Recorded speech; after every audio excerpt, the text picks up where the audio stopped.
आज रास्ता बना लिया है तो कल मंजिल भी मिल जाएगी। आज रास्ता बना लिया है तो कल मंजिल भी मिल जाएगी।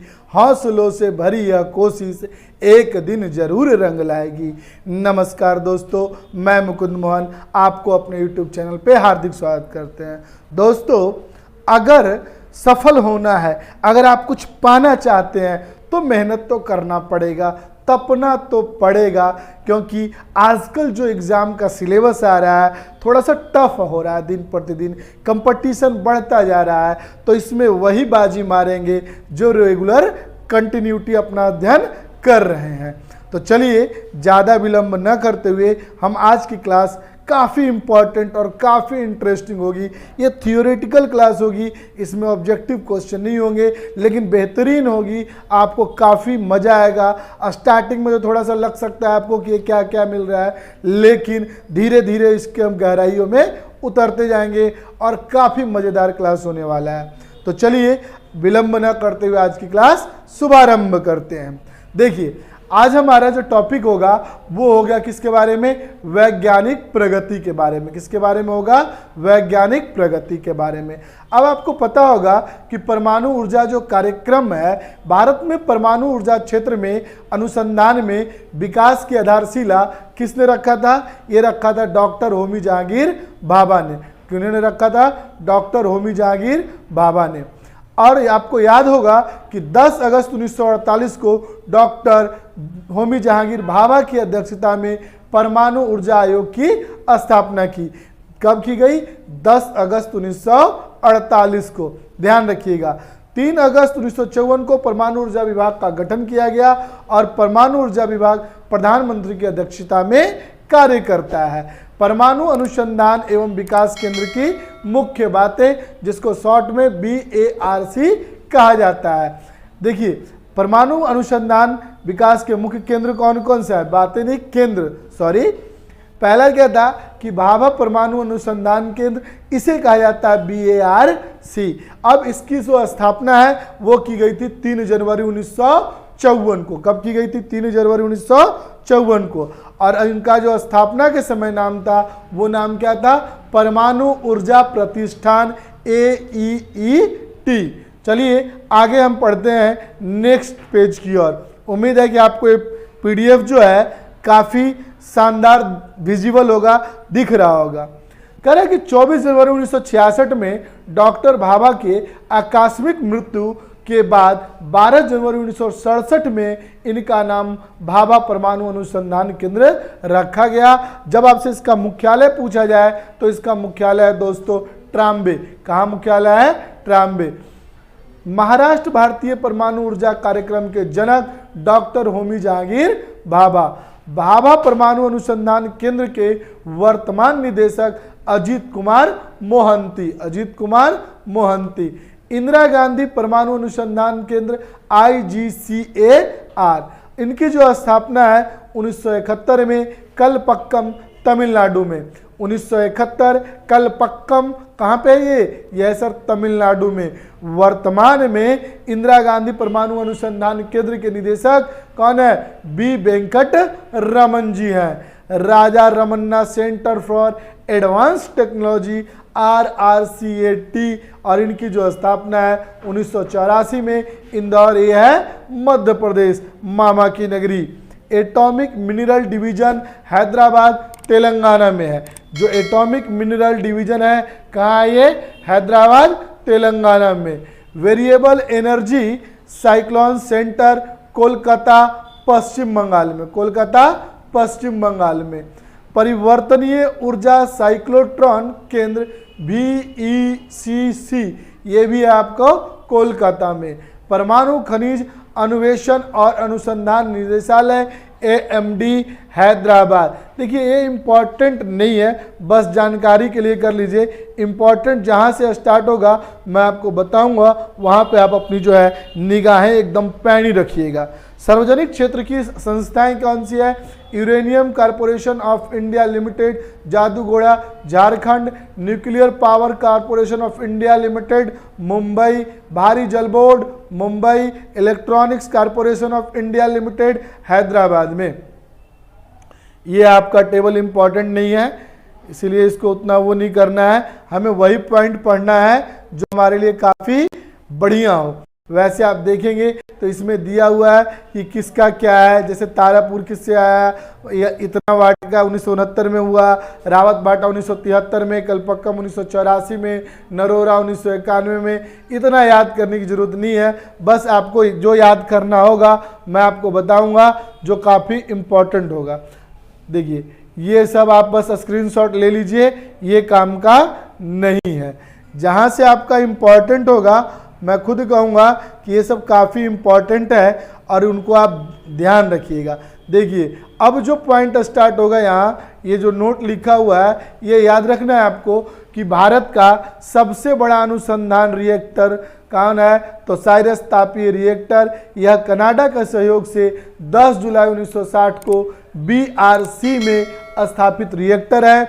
ईंधन के रूप में इसमें यूरेनियम का प्रयोग किया जाता है और मंदक के रूप में भारी जल का। आपको याद होगा साथियों कि भारी जल किसको कहते हैं, D2O को। भारत का प्रथम फास्ट ब्रीडर न्यूट्रॉन रिएक्टर कामिनी, कलपक्कम और तमिलनाडु में है। किसे जीरो पावर रिएक्टर कहते हैं, ये कहते हैं सर फर्स्ट ब्रीडर परीक्षण रिएक्टर कालपक्कम को। परमाणु परीक्षण विश्व में सर्वप्रथम परमाणु परीक्षण अमेरिका द्वारा 1945 में व्हाइट सैंडर्स ने किया था और भारत का पहला परमाणु परीक्षण 18 मई 1974 को कहाँ हुआ था, पोखरण में, जैसलमेर, राजस्थान में। ये इंपॉर्टेंट पॉइंट है, इसे विशेषकर याद रखिएगा कि भारत का पहला परमाणु परीक्षण तो 18 मई 1974 को, स्थान पोखरण, जैसलमेर, राजस्थान में। और क्षमता, बम की क्षमता 12 kg टन प्लूटोनियम का प्रयोग। परीक्षण कोड स्माइलिंग बुद्धा।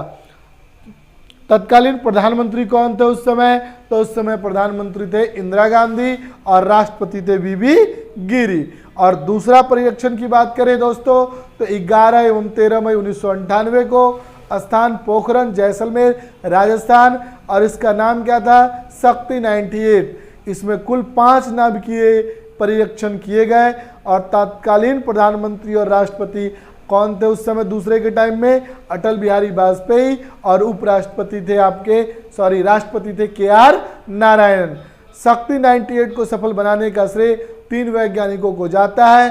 पहला में है आपके अपने APJ अब्दुल कलाम, अनिल काकोडर निदेशक थे BRC के, और तीसरा है चिदम्बरम, अध्यक्ष थे परमाणु ऊर्जा आयोग के। नेक्स्ट है हमारा अंतरिक्ष कार्यक्रम। वर्ष 1957 में सोवियत संघ के उपग्रह स्पुतनिक के सफल परीक्षण के साथ विश्व ने आंतरिक युग में प्रवेश किया था। 4 अक्टूबर 1957 विश्व का पहला उपग्रह स्पुतनिक फर्स्ट। 3 नवंबर 1957 को स्पुतनिक सेकंड से लाइका नामक कुत्ते को पहली बार अंतरिक्ष में भेजा गया। 12 अप्रैल 1961 में वोस्टक से यूरी गागरिन अंतरिक्ष भेजा गया, जो अंतरिक्ष में जाने वाला पहला व्यक्ति था। इसने पृथ्वी का एक परिक्रमण 12 अप्रैल 1961 को किया। नेक्स्ट है कि 4 दिसंबर 1963 में वोस्टक 6 से वेलेंटिका तेरेस्वा पहली महिला थी जो अंतरिक्ष गई। 19 मई 1971 को मंगल पर पहली बार मिशन भेजा गया। देखिए हम आप लोग के कमेंट पर ध्यान नहीं दे रहे हैं, हम लगातार जो है कंटिन्यू, ये हमारी कोशिश है कि हम कम समय में अधिक से अधिक मटेरियल आपको दे सके। सोवियत संघ का लूना 9 चंद्रमा तल पर उतरने वाला पहला जो था ये 1959 में अंतरिक्ष यान था। जुलाई 1969 से में अपोलो यान से नील आर्मस्ट्रांग पहली बार चंद्रमा पे कदम रखे, और दूसरा व्यक्ति जो थे वो थे एडविन एल्ड्रिन। यानी आपसे पूछा जाए कि भारत का पहला व्यक्ति कौन थे जो चंद्रमा पे कदम रखे, तो वो थे भारत का नहीं विश्व का नील आर्मस्ट्रांग। कौन से यान से गए थे, अपोलो यान से गए थे। कब गए थे, तो जुलाई 1969 में। और दूसरे व्यक्ति जो थे वो थे एडविन एल्ड्रिन। आगे है आपका कि 15 अगस्त 1969 को इसरो की स्थापना हुई। ध्यान रखिएगा, ये इंपॉर्टेंट है कि इसरो की स्थापना कब हुई, 15 अगस्त 1969 को। 1961 में अंतरिक्ष अनुसंधान को परमाणु ऊर्जा विभाग के अंतर्गत शामिल किया गया। 19 अप्रैल 1975 में भारत का पहला उपग्रह आर्यभट्ट, जो किसकी मदद से, रूस की मदद से अंतरिक्ष में भेजा गया, और ये था कॉस्मोस 3M द्वारा। कौन से के द्वारा, कॉस्मोस 3M के द्वारा।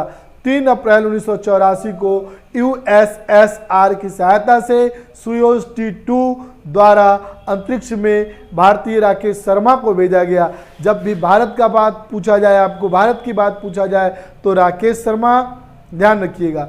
सोवियत अंतरिक्ष केंद्र पर स्वीडन लीडर राकेश शर्मा से श्रीमती इंदिरा गांधी ने पूछा कि अंतरिक्ष से भारत कैसा दिखता है, तब राकेश शर्मा ने उत्तर दिया था, सारे जहां से अच्छा। मतलब अंतरिक्ष से जो है हमारा दिखता है वो जो है बहुत ही बेहतर, सभी से काफ़ी अच्छा दिखाई देता है। कल्पना चावला वर्ष 1957 में मिशन STS-87 अंतरिक्ष में जाने वाली भारतीय मूल की प्रथम महिला बनी थी। याद रखिएगा, कल्पना चावला वर्ष 1957 में मिशन STS-87 अंतरिक्ष में जाने वाली भारतीय मूल की प्रथम महिला बनी थी। 1 फरवरी 2003 को अंतरिक्ष यान को कोलंबिया मिशन STS-107 वातावरण में पुनः प्रवेश करने के दौरान नष्ट हो गया, और इस दुर्घटना में कल्पना चावला, जिनका यह दूसरा अंतरिक्ष मिशन था, की मृत्यु हो गई। आपको बता दें कि पहला जो है कल्पना चावला का मिशन कंप्लीट हुआ था और दूसरों में उनकी मृत्यु हो जाती है। भारतीय मूल की प्रथम महिला अंतरिक्ष यात्री कल्पना चावला की स्मृति में मेटसेट का नाम बदलकर कल्पना फर्स्ट किया गया। मेटसेट देश का पहला मौसम संबंधी विशिष्ट उपग्रह है, और एजुसेट शिक्षा कार्य के लिए समर्पित दुनिया का पहला उपग्रह था। ये ध्यान रखिएगा, इंपॉर्टेंट है। एजुसेट शिक्षा कार्य के लिए समर्पित दुनिया का पहला उपग्रह है। अब सर जी बहुत इंपॉर्टेंट बात शुरू होगी। अभी तक आपको जो है लग रहा होगा कि कहाँ मज़ा ही नहीं आ रहा, मज़ा अब आएगा जो आपके एग्जाम में पूछा जाएगा। सर स्टार्ट करते हैं चंद्रयान फर्स्ट से। चंद्रयान फर्स्ट चंद्रमा के लिए समर्पित भारत का पहला मिशन था। चंद्रमा के लिए समर्पित भारत का पहला मिशन था। 22 अक्टूबर 2008 को ध्रुवीय उपग्रह प्रक्षेपण यान PSLV-C2 के द्वारा चंद्रमा की कक्षा हेतु प्रक्षेपित किया गया था, और जो यह प्रक्षेपण है श्रीहरिकोटा के सतीश धवन अंतरिक्ष यान से किया गया था। आपसे यह भी पूछा जाता है कि जो चंद्रयान फर्स्ट है कहां से प्रक्षेपित किया गया था, तो याद रखना है कि श्रीहरिकोटा के सतीश धवन अंतरिक्ष केंद्र से। चंद्रयान 1 अपने साथ राष्ट्रीय ध्वज तिरंगा को लेकर भी गया, और इस ध्वज को मनु इंपेक्टर प्रोब ने चंद्रमा की सतह पर स्थापित किया। चंद्रयान जो है 18 नवंबर 2008 को चंद्रमा की कक्षा में पहुंचा और अगस्त 2009 तक सक्रिय रहा। यानी जो चंद्रयान जो था 18 नवंबर 2008 को चंद्रमा की कक्षा में पहुंचा और 2009 तक क्या रहा, वो काफ़ी सक्रिय रहा। अमेरिका, रूस, चीन, यूरोपीय संघ व जापान के बाद भारत छठा ऐसा देश है जो चंद्रमा के लिए यान भेजने में सफल हुआ। यानी हमारे देश का जो नंबर है चंद्रयान भेजने का, वो छठा नंबर आता है। और याद रखिएगा कि ISRO के अध्यक्ष कौन है अभी, जी माधवन नायर। नेक्स्ट सर हम लोग चर्चा करेंगे मंगलयान। देखिए इसमें से आपका अध्यक्ष कहाँ पे है, ये सब आप जरूर ध्यान रखिएगा कि मंगलयान पूर्ण रूप से भारतीय वैज्ञानिकों द्वारा तैयार किया गया था। ये जो मंगलयान है जो पूर्ण रूप से किसके द्वारा किया गया था, भारतीय वैज्ञानिकों के द्वारा किया गया था। यह यान 5 नवंबर 2013 को आंध्र प्रदेश के श्रीहरिकोटा स्थित सतीश धवन अंतरिक्ष केंद्र से ध्रुवीय उपग्रह प्रक्षेपण यानी PSLV-C25 के द्वारा सफलतापूर्वक छोड़ा गया था।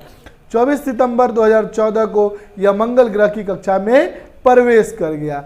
इस उपलब्धि के साथ भारत अपने पहले ही प्रयास में मंगल तक पहुंचने वाला पहला देश तथा रूस, अमेरिका एवं यूरोपीय संघ के बाद मंगल तक पहुंचने वाला कुल चौथा देश बन गया। मतलब ये है साथियों कि हमारा जो मंगलयान बना हुआ था ये पूर्णतः किसके द्वारा बनाया गया था? ये पूर्णतः भारतीयों के द्वारा बनाया गया था। अभी अभी आपने चंद्रयान 1 के बारे में पढ़ा, अब हम ध्यान करेंगे चंद्रयान 2। 22 जुलाई 2019 को श्रीहरिकोटा स्थित सतीश धवन अंतरिक्ष केंद्र से सार के द्वितीय लॉन्च पैड से GSLV मार्क 3 MI रॉकेट द्वारा भारत के चंद्रयान 2 मिशन का प्रक्षेपण सफलतापूर्वक संपन्न हुआ।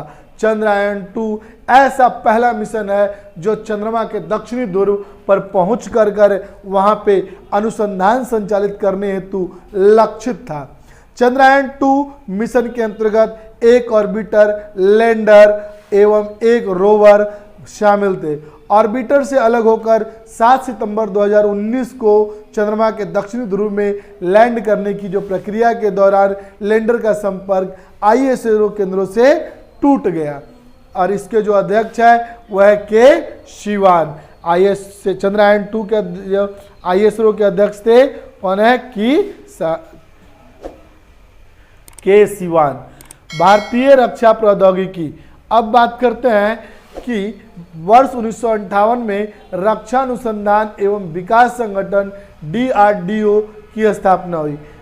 1958 में DRDO के प्रमुख एवं महानिदेशक रक्षा मंत्री वैज्ञानिक सलाहकार की भूमिका निभाते हैं। डॉक्टर APJ अब्दुल कलाम को भारतीय मिसाइल प्रौद्योगिकी का पिता कहा जाता है या इन्हें मिसाइल मैन भी के नाम से भी जाना जाता है। भारत प्रक्षेपास्त्र कार्यक्रम। जुलाई 1983 में समेकित निर्देशित प्रक्षेपास्त्र विकास कार्यक्रम IGMDP integrated guided missile development programme की नींव रखी गई। भारत के भूतपूर्व प्रधानमंत्री श्रीमती इंदिरा गांधी ने कार्यक्रम की आधारशिला रखी और यह कार्यक्रम DRDO के तत्वाधान में चल रहा है। अब बात करेंगे सर हम पृथ्वी। तो पृथ्वी क्या है? तो पृथ्वी जो है यह जमीन से जमीन पर मार करने वाला बैलिस्टिक प्रक्षेपास्त्र है। जो यह जमीन पर मार करने वाला बैलिस्टिक प्रक्षेपास्त्र है। पृथ्वी 1 की मारक क्षमता 150 किलोमीटर और भार क्षमता इसकी कितनी है? तो 1000 किलोग्राम। फरवरी 1988 में पृथ्वी प्रक्षेपास्त्र का प्रथम परीक्षण किया गया। प्रथम पृथ्वी 1 मिसाइल थल सेना को सौंपी जा चुकी है। पृथ्वी 2 है, इसको वायुसेना हेतु संस्करण है जिसकी भारक क्षमता 250 से 300 किलोमीटर है। पृथ्वी 3 जिसको हम सर धनुष के नाम से कहते हैं, इसका नौसेना हेतु संस्करण है। अब बात आती है धनुष की। तो धनुष पृथ्वी 2 प्रक्षेपास्त्र का नौसैनिक रूपांतरण है। अभी आपने देखा था और इसकी मारक क्षमता 350 किलोमीटर है और यह जमीन से जमीन पर मार करने वाला प्रक्षेपास्त्र है। इसी के बाद जो है आकाश के बारे में देखेंगे। आकाश जो है जमीन से हवा में मारने वाला मध्यम दूरी का प्रक्षेपास्त्र है और इसकी मारक क्षमता लगभग 30 किलोमीटर है। इसे मोबाइल लॉन्चर से भी छोड़ा जा सकता है और आकाश की तुलना में अमेरिकी पैट्रियट मिसाइल से की जाती है। अग्नि जमीन से जमीन पर मार करने वाली मध्यम दूरी की बैलिस्टिक मिसाइल है। और अग्नि जो है प्रक्षेपास्त्र की 5 श्रेणियां हैं। अग्नि 1, 2, 3, 4 और 5। अग्नि 1 की जो मारक क्षमता है वो 700 किलोमीटर से अधिक है। अग्नि 2 की जो मारक क्षमता है 2000 किलोमीटर से अधिक है और अग्नि 3 की मारक क्षमता 3000 किलोमीटर से अधिक है। अग्नि 4 की मारक क्षमता 3500 किलोमीटर से अधिक है और अग्नि 5 की मारक क्षमता 5000 किलोमीटर से अधिक है। कक्षा 5 परिरक्षण के साथ भारतीय अंतर महाद्वीपीय बैलिस्टिक प्रक्षेपास्त्र ICBM क्लब में शामिल हो गया था और इस क्लब में पहले अमेरिका, रूस, चीन, फ्रांस, यूनाइटेड किंगडम भी शामिल थे। अब भारत भी इसमें शामिल हो गया है और अग्नि 5 सैटेलाइट रोधी मिसाइल है। अब बात करेंगे सर त्रिशूल। यह जमीन से हवा में मार करने वाला प्रक्षेपास्त्र है। जो त्रिशूल है यह जमीन से हवा में मार करने वाला प्रक्षेपास्त्र है और इसकी मारक क्षमता 9 किलोमीटर तक थी। वर्ष 2008 में त्रिशूल प्रक्षेपास्त्र विकास कार्यक्रम को औपचारिक समापन दिया गया। नाग टैंक रोधी निर्देशित प्रक्षेपास्त्र है। इस प्रक्षेपास्त्र की मारक क्षमता 4 किलोमीटर है। यह दागो और भूल जाओ के सिद्धांत पे काम करता है और इसको एक बार दागने के पश्चात इसे पुनः निर्देशित करने की आवश्यकता नहीं पड़ती है। अब बात करते हैं सर ब्रह्मोस की। किसकी? ब्रह्मोस की। प्रक्षेपास्त्र ब्रह्मोस प्रक्षेपास्त्र को भारत में एवं रूस की सहयोग संयुक्त परियोजना के तहत विकसित किया गया है। ब्रह्मोस सतह से सतह पर मार करने वाली मध्यम दूरी की सुपरसोनिक क्रूज मिसाइल है। भारत की नदी जो है वो ब्रह्मपुत्र के बाढ़ तथा रूस की नदी मस्कवा के MOS शब्द से मिलकर ब्रह्मोस मिसाइल का नाम बना है और इसकी जो मारन की क्षमता है वो 290 किलोमीटर तक थी, जिसके इसके नवीन संस्करण के तहत बढ़कर 450-500 किलोमीटर किया गया। ब्रह्मोस मिसाइल ध्वनि की गति से लगभग 3 गुना तेजी से कार्य करता है। अब बात करेंगे सर युद्धक टैंक अर्जुन के बारे में। युद्धक टैंक का जो विकास है DRDO ने किया था। T-90S भीष्म टैंक यह लगभग 4 किलोमीटर के दायरे में प्रक्षेपास्त्र कर सकता है। यह जमीन में बिछाई गई बारूदी सुरंगों से भी अपनी रक्षा कर सकता है। तेजस स्वदेश निर्मित चौथी पीढ़ी का हल्का लड़ाकू विमान LCA है और इसका विकास हिंदुस्तान एरोनॉटिक्स लिमिटेड HAL ने किया था। जनवरी 2011 में तत्कालीन रक्षा मंत्री इसे भारतीय वायुसेना को सौंपा था और जुलाई 2016 में तेजस को भारतीय वायुसेना में शामिल किया गया। पिनाका क्या है? तो यह एक मल्टी बैरल रॉकेट लॉन्चर है और भगवान शंकर के धनुष पिनाक के नाम पर इसका नाम रखा गया है। पिनाका के द्वारा मात्र 44 सेकंड में एक के बाद 12 रॉकेट प्रतिक्षेपित किए जा सकते हैं। अब कुछ बातें और ध्यान से सुनिएगा कि रूस की अंतरिक्ष एजेंसी है RFSA, अमेरिका की जो अंतरिक्ष एजेंसी है नासा है, इसकी स्थापना जो है 29 जुलाई 1958 को हुआ। भारत की अंतरिक्ष एजेंसी ISRO स्थापना 15 अगस्त 1969 को। मुख्यालय कहाँ है? बेंगलोर में और इनका आदर्श वाक्य है मानव जाति की सेवा में अंतरिक्ष प्रौद्योगिकी। पहला अंतरिक्ष केंद्र 1971 में सतीश धवन अंतरिक्ष केंद्र श्रीहरिकोटा पुलिकट झील। ISRO ने 15 फरवरी 2017 को 104 उपग्रह लॉन्च किए थे। जनवरी 2021 में स्पेस एक्स ने 143 उपग्रह फ्लंकन 9 लॉन्च किए। भारत का पहला संचार उपग्रह प्रक्षेपित केंद्र थुम्बा तिरुवनंतपुरम 1963। अब देखिएगा, अब आपको जो है मुख्य पॉइंट यही था। अब जो है अगले क्लास से जब आप पढ़ेंगे तो उसमें आपको जो है काफ़ी आनंद आएगा, क्योंकि इसके बाद मैं आपको पूरा संपूर्ण देश का राजधानी और उसकी मुद्रा करवाऊंगा और इसके बाद यहाँ से शुरू होगा आपका काफ़ी इम्पोर्टेंट क्लास। चलिए मैं ये वाला आपको करवाई देता हूँ कि प्रमुख अंतर्राष्ट्रीय रेखा। प्रमुख अंतर्राष्ट्रीय रेखा ये 49वीं समांतर रेखा कहाँ है? अमेरिका और कनाडा। अमेरिका और कनाडा। 38वीं समांतर रेखा उत्तर कोरिया और दक्षिण कोरिया। 38वीं समांतर रेखा उत्तर कोरिया एवं दक्षिण कोरिया। 17वीं समांतर रेखा उत्तरी वियतनाम और दक्षिणी वियतनाम। मेंडसिन रेखा कनाडा और अमेरिका। हिडनबर्ग रेखा जर्मनी और पोलैंड। हिडनबर्ग रेखा जर्मनी और पोलैंड। ओडर्निस रेखा जर्मनी और पोलैंड। सिजफ्राइज रेखा जर्मनी और फ्रांस। डुरंड रेखा पाकिस्तान और अफगानिस्तान। पाकिस्तान और अफगानिस्तान। मैकमोहन रेखा भारत और चीन। रेड क्लिफ रेखा ये तो याद ही होगा, भारत और पाकिस्तान। मैगिनॉट रेखा फ्रांस और जर्मनी। चलिए अब यहां से आपका जो है वो हम करेंगे नेक्स्ट क्लास में। लिए आज के लिए बस इतना ही। आपको वीडियो कैसा लगा जरूर बताएं। जय हिंद।